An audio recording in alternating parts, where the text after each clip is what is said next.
बाख्रा कराई गरेर म गोठमा हेर्न गएको त बाख्रालाई त आमाले घाँस हालिसकेछ। बाख्राले त घाँस पो खाएर मलाई हेरिरहेको। त्यसपछि आमाले केरा पाकेछ भनेर भन्नुभयो। म अनि केरा बोटतिर दौडेर गयो। केरा त पुरै पाकिसकेछ, पैँयाले भइसकेछ। म त्यसपछि घरमा दौडेर आएँ। घरभित्रबाट मैले केरा काट्नको लागि एउटा कालो खुर्पा निकालेर म केरा घारीतिर दौडेँ। ल केरालाई एकैपल्टमा छिनाउँछु भनेर जम्मा हानेको त छिनेन। त्यसपछि मैले बिस्तारी केरालाई ढालेँ।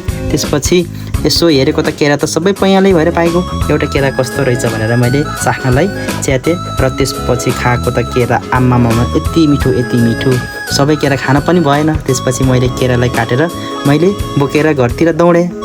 ओहो, केरा त कति गरौँ बोक्न पनि नसक्ने, बल्ल घरमा पुऱ्यायो। अनि केरालाई त्यति राख्ने कुरो त भएन।